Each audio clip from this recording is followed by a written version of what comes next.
Okay, Mr. Torres, thank you for your patience. It is your week today. Your week this week.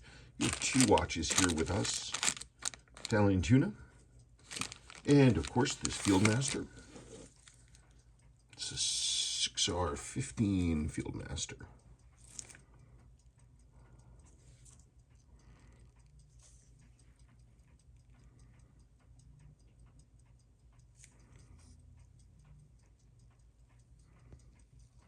It looks great underneath the hood. Doesn't look like it has a lot of hours.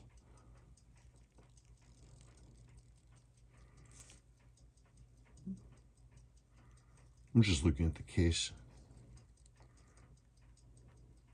Shroud's been off a couple times. That one looks like it got edged a little bit. That one did too.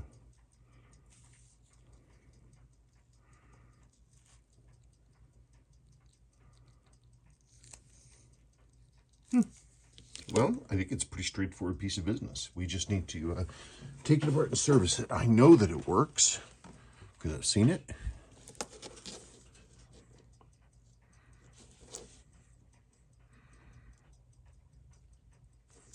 Crystal looks fine. I mean, it's got a few marks on it.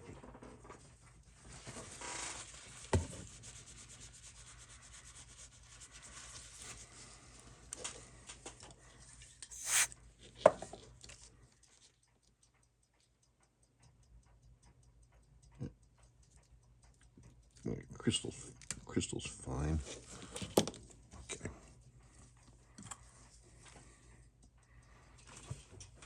Yeah, I don't think there's gonna be any crazy challenges.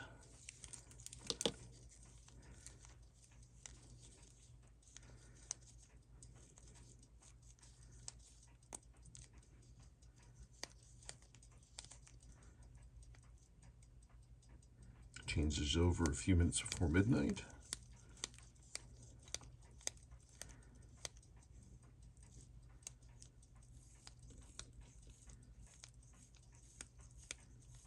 Come on, kick on. There she goes. Hand winding is wigging. Hacking works. Time setting works. Date. Quick set works. Yeah, it runs the whole month.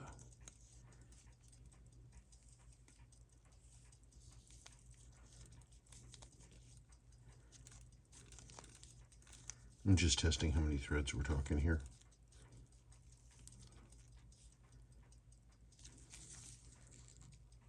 Yeah. Cool. Well, let's get it taken apart and go from there. I have two of the three out. The reason these are so hard to remove and the reason that the heads are got messed up by somebody before me is that Seiko used, or somebody put, anti-seize inside. They glued the screws in place. So I'm gonna have to, I got two of the three. This one was pre-damaged, so it just doesn't grip as well. What I'm going to have to do is heat the screw up pretty decently to try to get that stuff to let it move, but I want to take the movement out first. I want to get all that junk out of there, so I'm going to put this case question to one side for right now, and I'm going to get this case back off, and I am going to start taking this watch apart.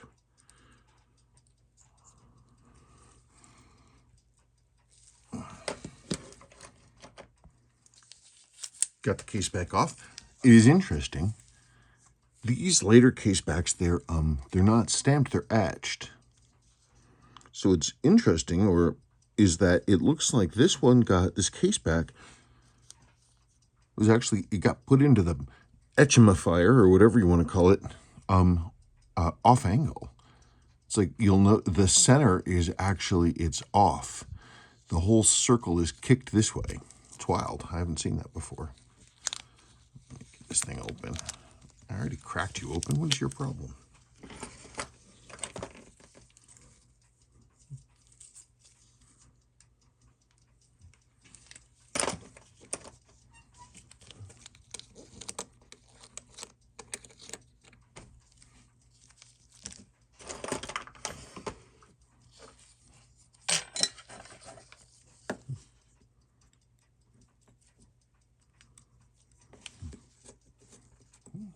case back seal, such as it is.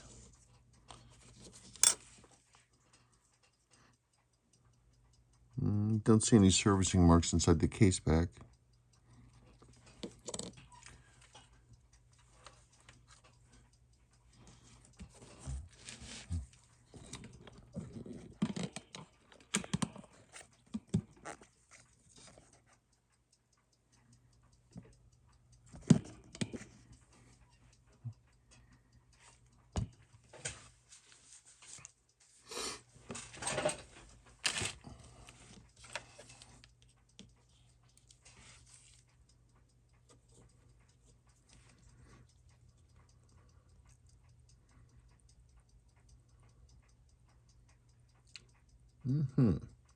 So it's a B, isn't that interesting? That is interesting. So we got us a B. That means it's got the new what I call the C-type balance, but it's got a couple other details that are still like the old one, sort of a transitional. They didn't make them for a terribly long time before swapping one to the other.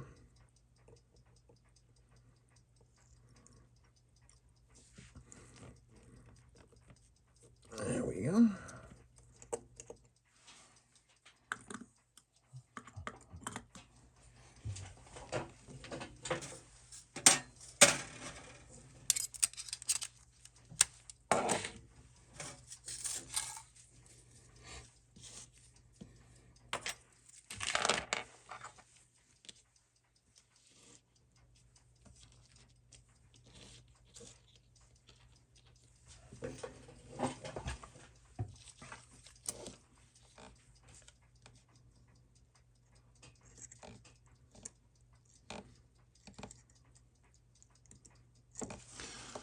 Sigh.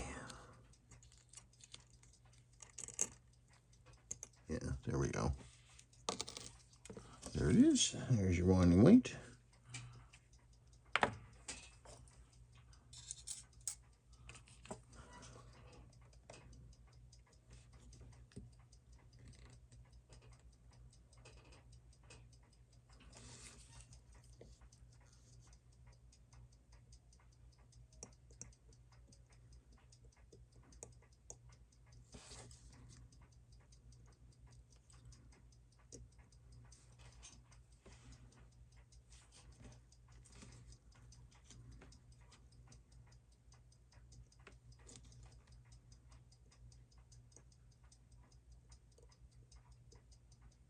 You have to do it that way, huh? Cool. There that is.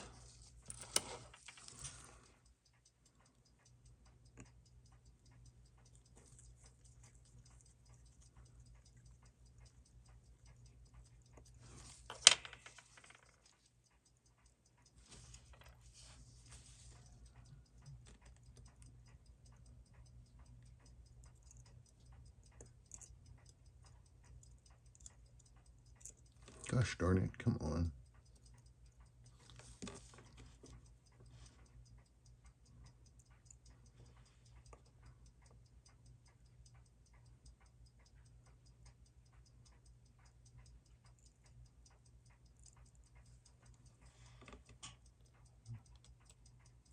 Cool. Alrighty then. Let's get this thing out of here.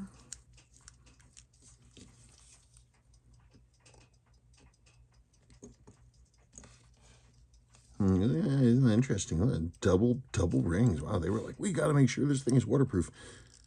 Regular KXs didn't have gaskets anywhere near as burly as that. I wonder why they did that.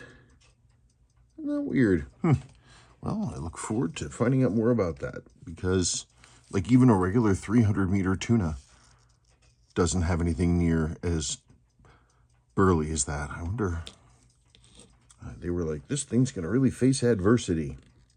Maybe it is, maybe it isn't. They thought it would be, but I still think that's unusual. Casing clamps, nice and tight. And I got one.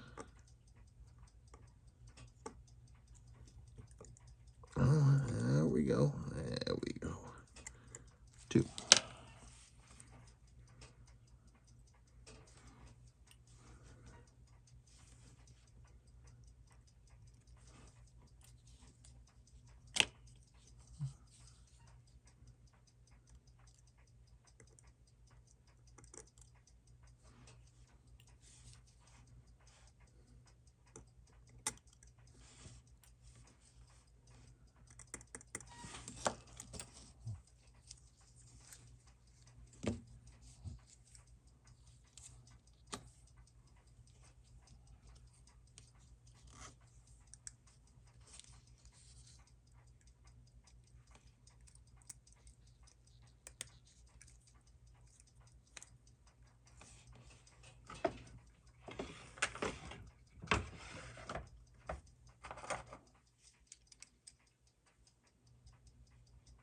Yeah, you see, that's one of the reasons.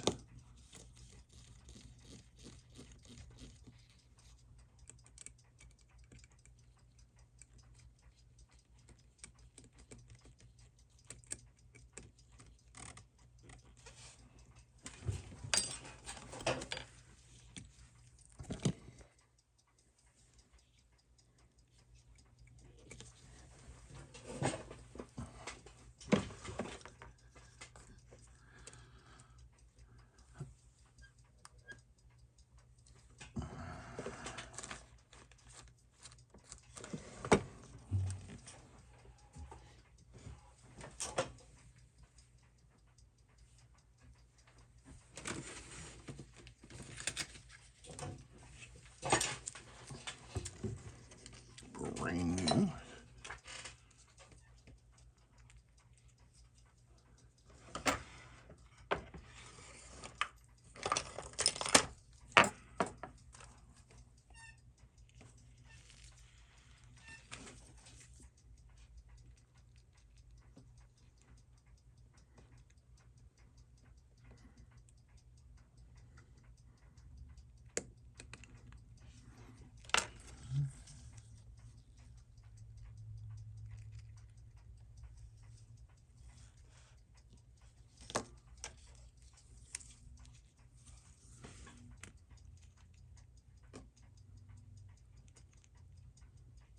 When you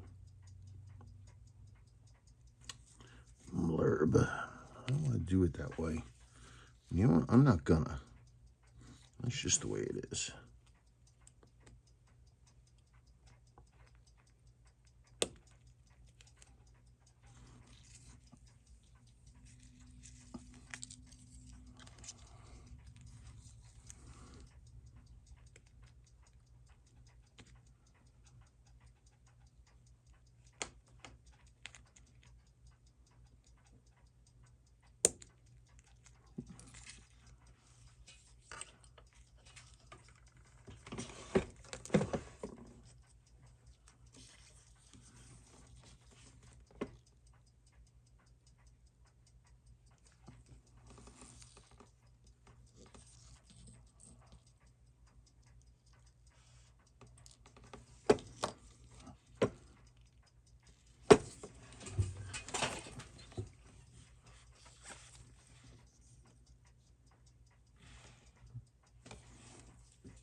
Darn it.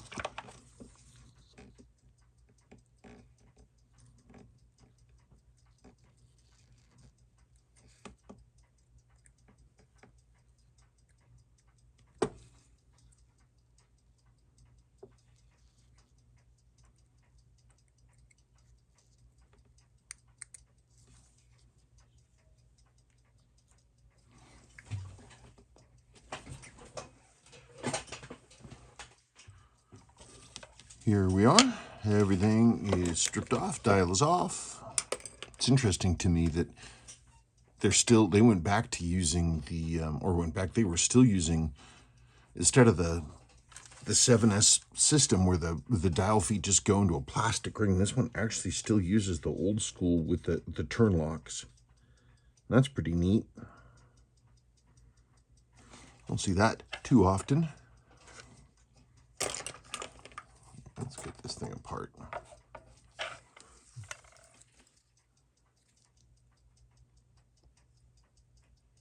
Yeah, let's go up here first.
There you go. What do you think you're doing?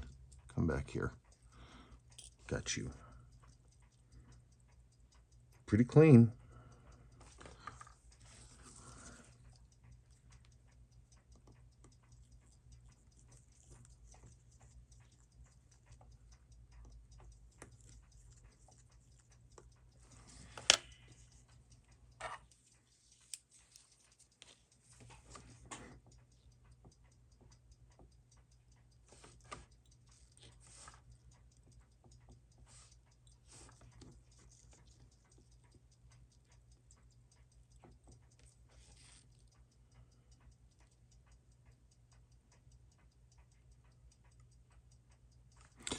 They greased the pallet fork arbors.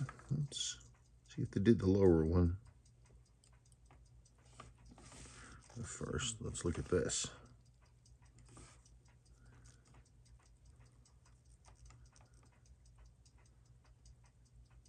Pallet stone faces are dry. Oh yeah, big old blob lubricant underneath there. The lower pallet fork pivot. That is one of those things that makes it go slowly. Seiko does it. It sort of, I guess it smooths things out maybe, but certainly drops your amplitude. I don't do it. Even Seiko, for the most part, doesn't recommend it.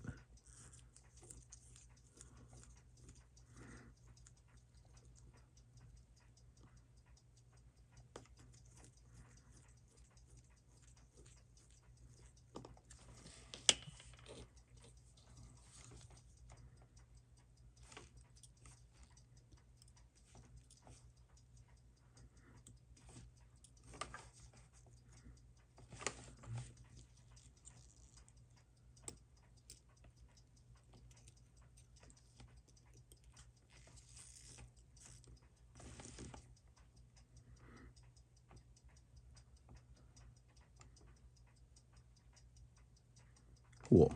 Okay, I have to take this apart.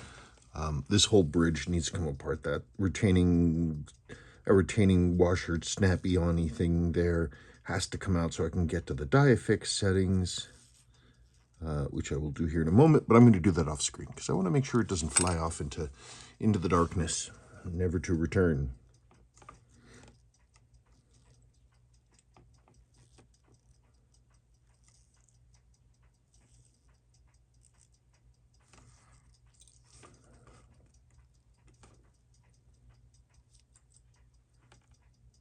It felt a little sticky.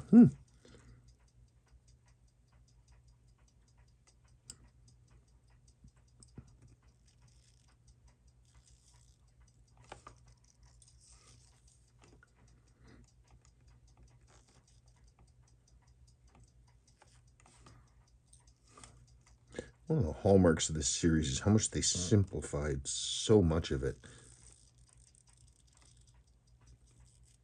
It's going to be your Sprawn mainspring, which I will look at here in a moment.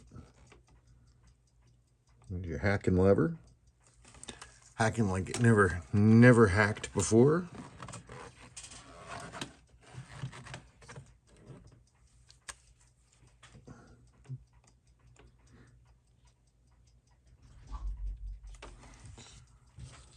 Okay.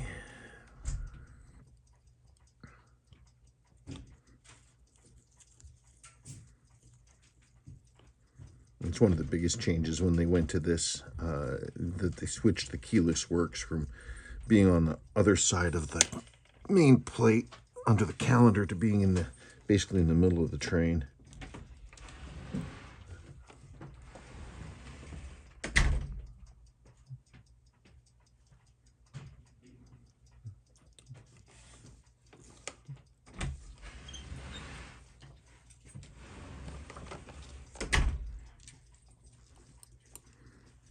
But like, you know, that typical Dynie, you know, you see this a lot with Dynie's stuff from the, you know, 60s and 70s, 7005, etc. They started really going in for stamped material, which is very much a Dynie thing. Did that a lot.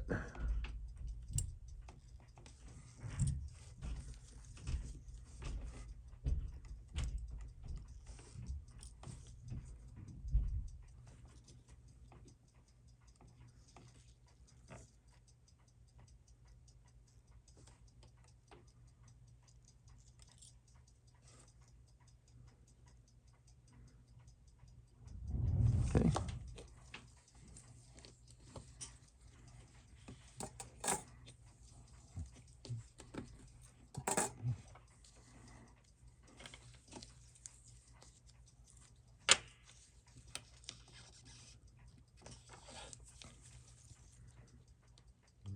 Pull the center wheel bridge now. Hey, that was kind of loose. What was up with that?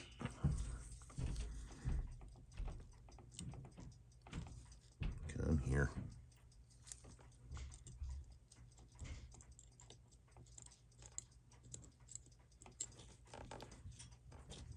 Come on.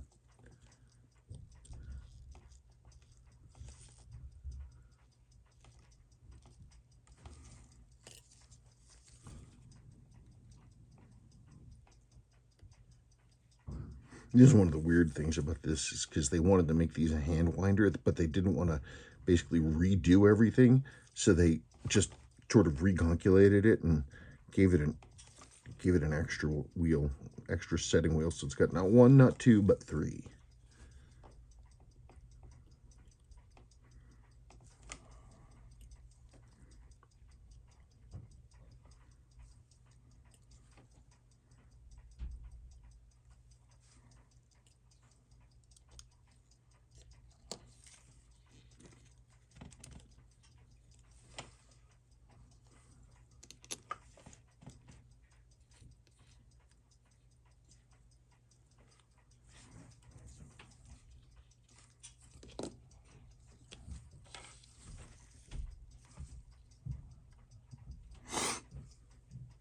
Okay.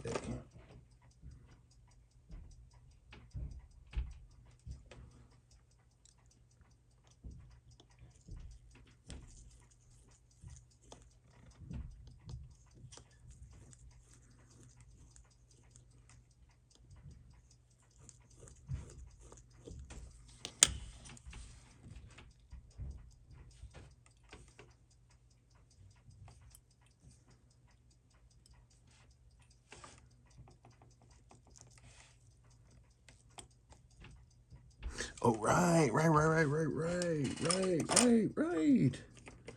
There we go. Where are we? Come here. These have the teeny tiniest little Phillips head screwdriver you ever did see.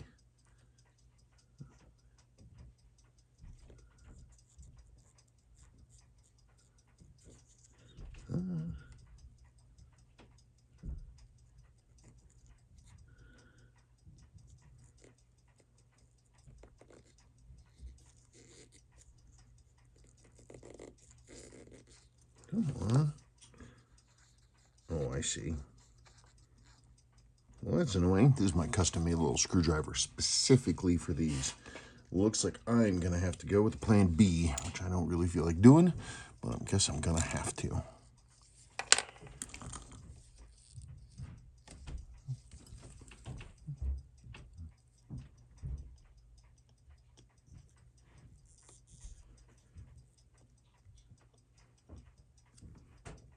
Oh, right. Okay.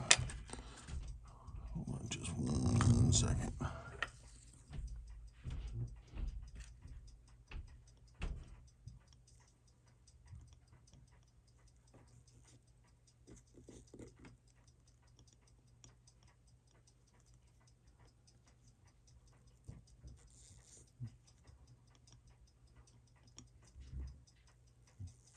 Okay, I got to get this one sharpened up.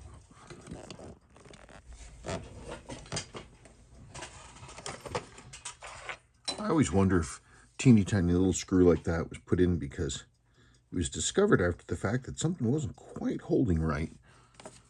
And obviously they put it in for a reason.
And here it is, cannon pinion and center wheel. Out. There we go.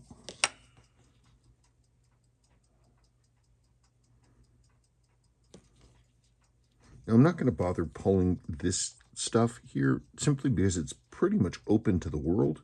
I can get right into it and clean it up right where it is. It's not necessary for me to pull that stuff apart.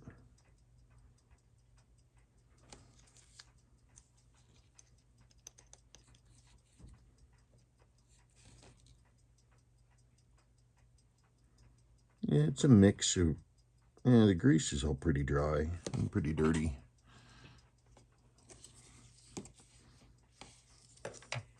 It doesn't really matter, but I need to clean it off anyway.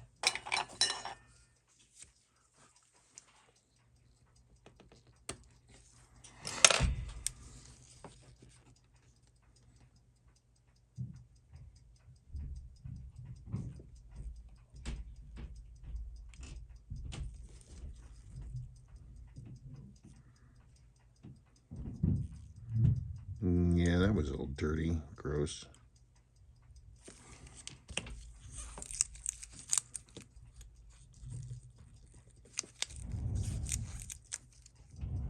Yeah, you can see the big blob of lubricant right there on the bottom of the mainspring arbor. No, I'm sorry, on the bottom of the pallet fork. Lower jewel. It's still pretty liquid.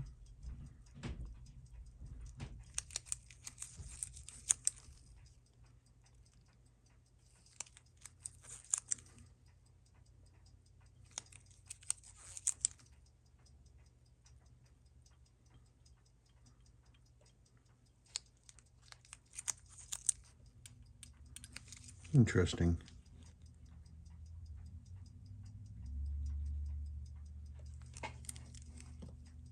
That's right, the B. No jewel. The lower mainspring arbor port, and the C's did jewel them. It's not really necessary with these movements because they're just, the way that they're powered is so much less oomphy than the 6000, Sua series. look at it. If it is worn and gross, I will go in there and do that.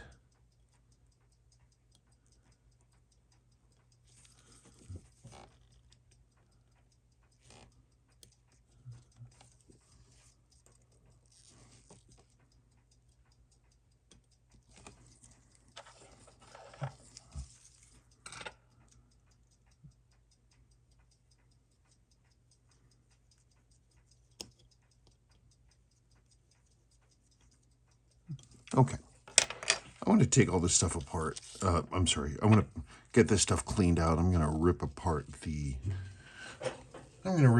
barrel. That I want to be right on top of it. Unlike a sewer where you can just go and you just pop the top off, this one you kind of have to, the two have sort of nest. So I've got to go in there and open it up that way. And this one, I will take this bridge apart and get to those jewels there, and we're gonna go from there. The next thing is I'm gonna heat this screw up and get that anti-seize melted and good to go. So basically, I'm gonna come back when it's clean. It's possible I might come back when it's running, because I want to be on top of it. But I'm gonna see how well I did it. It took me about 45 minutes, but I did do it. There's the last screw. I mean, that was really fun. I had to start getting like, you know, creative heating things. I had to heat it in repeated cycles, and then I had to use my smallest possible screw extractor, and then I had to make sure that it didn't spin, but I did it.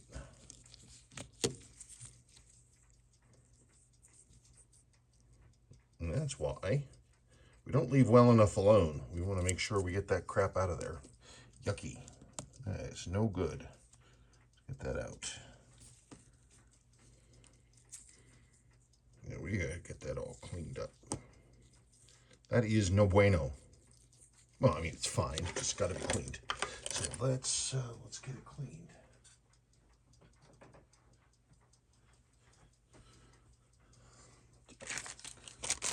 I want to.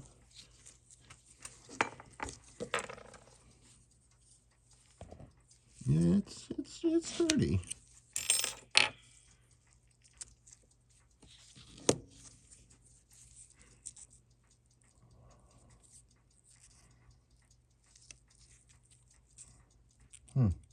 What the hell?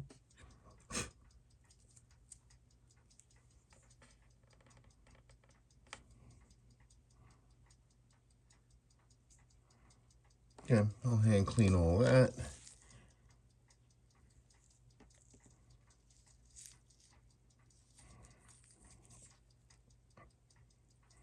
Just a flat-sided crystal. Interesting. Well, let me get the crystal out, and we'll go from there. Get that all cleaned up. I have to do rust treatment, corrosion, get this goo out of here.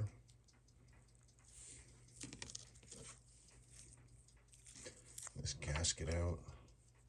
Hand clean this. Okay, good. That's great. I was actually really worried about that. Your mainspring, by the way, looks fine. Not concerned about that. Your movement is actually done.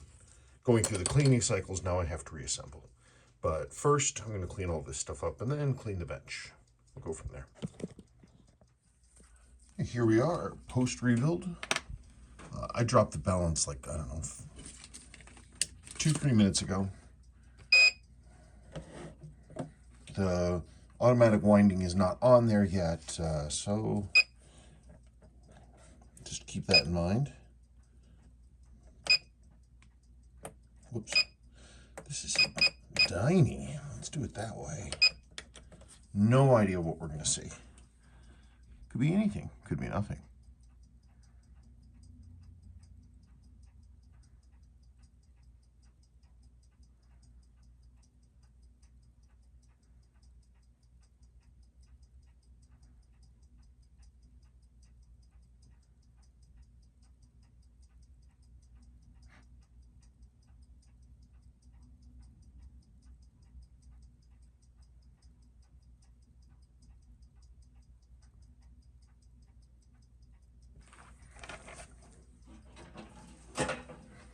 Get rid of that bead error.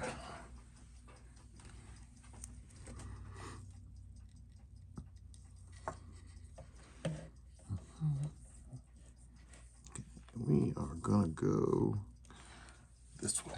Okay, I'm gonna get rid of bead error first.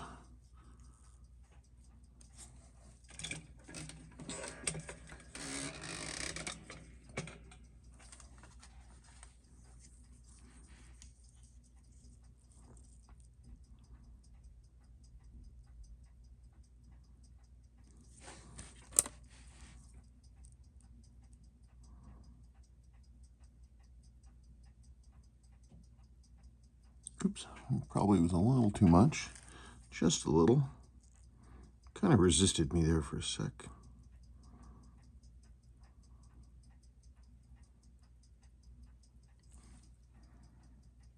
Yeah, that's better.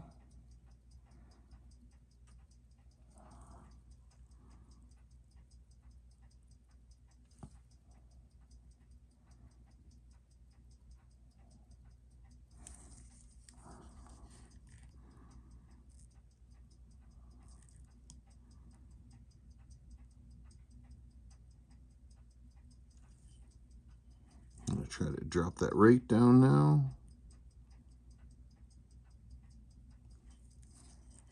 Come on.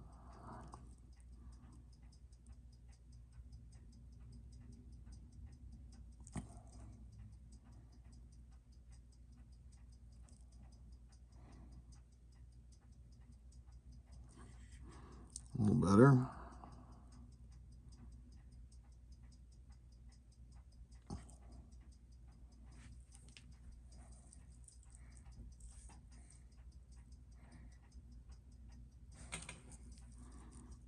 I'm going to hit the beat error again just for fun. See if I can't get it to get rid of that last bit of beat error. And also by turning it this way, I'm shortening the hairspring, which should in theory up the rate.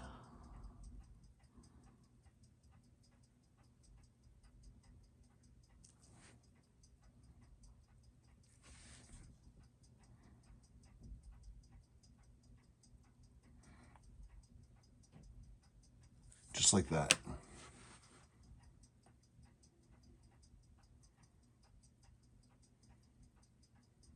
So that's a good rough first adjustment.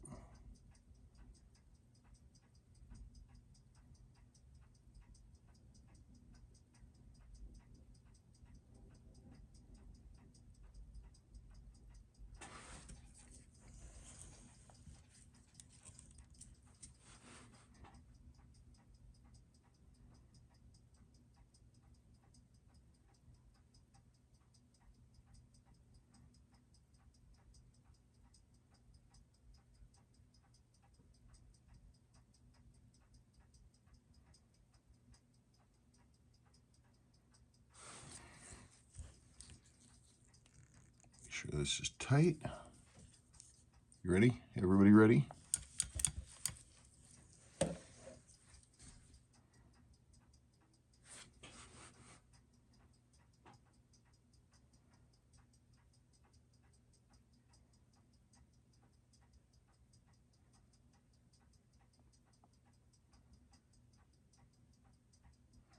I'm doing this more, not so much to see the numbers, but just to let the oil, oils and lubricants flop around, get where they need to go and even up.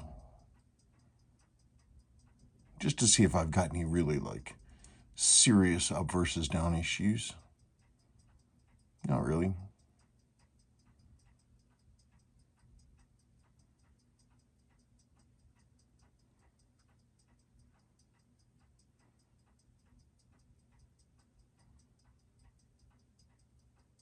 Yeah, and there we are, back up to 231. These are very good initial numbers. I expect it to be much higher, though, than this when I'm done.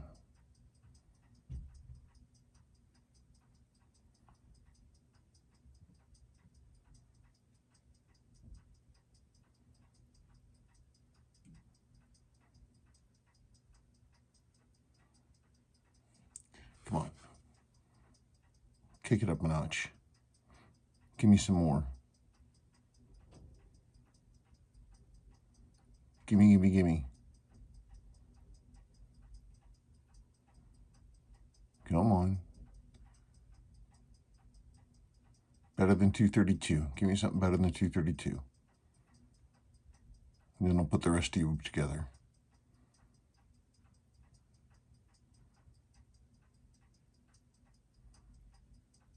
It does this. You'll see this. It's like as the oils slop around, the amplitude will go up and then it'll drop a bit. Then it'll go up and then it'll drop a bit. Then it'll go up and then it'll drop a bit.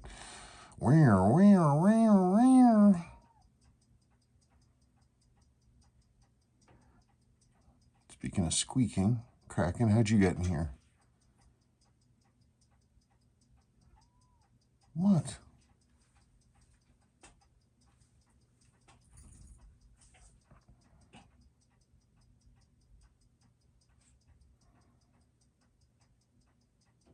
Come on.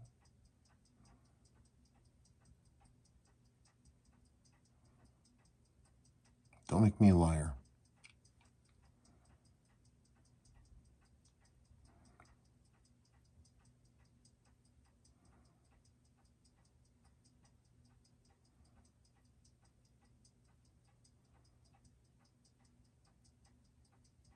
Come on.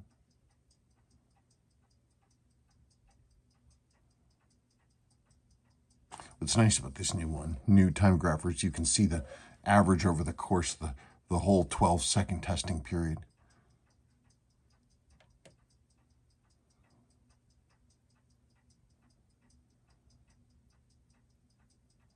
Come on. Okay, 230. Let's see if we're heading for a peak.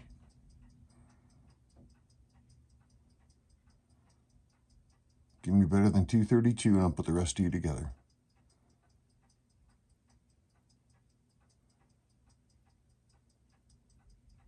It's the wrong direction.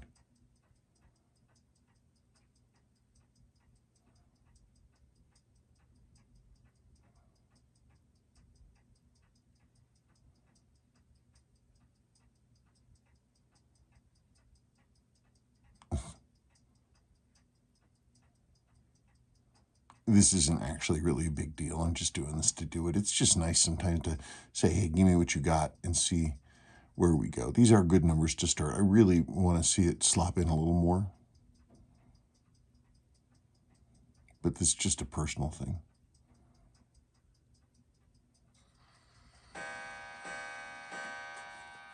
For real? God, I'm not even wearing a watch. What the hell?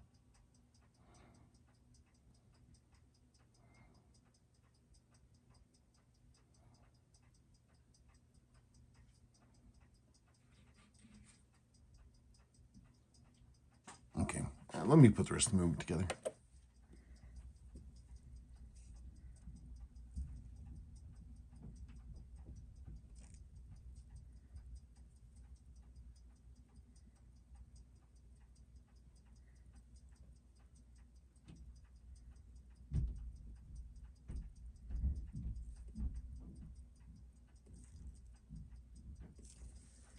So far, so good. Just chugging along. Looks like we got decent numbers. I'm just going to let it run. This is the kind of thing that we're supposed to be seeing. It just took time.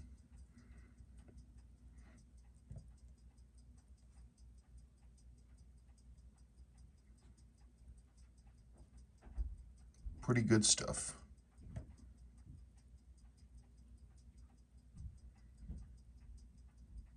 And I'm going to go back in and I'll adjust out that little bit of beat error and stuff, but I'm going to do that after I assemble. Okay, here it is. The numbers look a little ragged because it's having to hear through this whole case because the balance is over here, the crown's over here, so it looks messier than it actually is. I'm going to check the beat error. This is not real. I mean, typically it's going to be less than that, but I will check it. But obviously with our amplitude, we're doing well.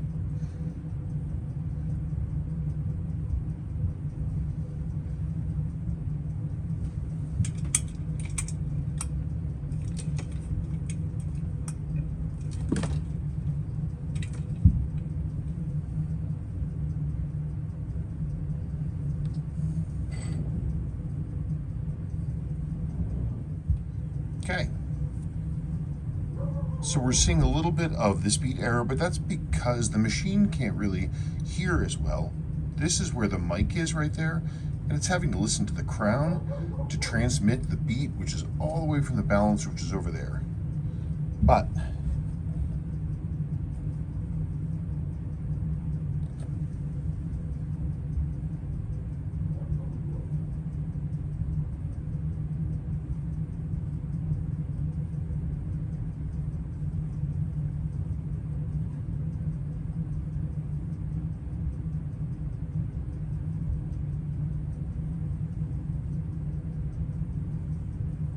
this is what they should look like. The QC on these is the issue.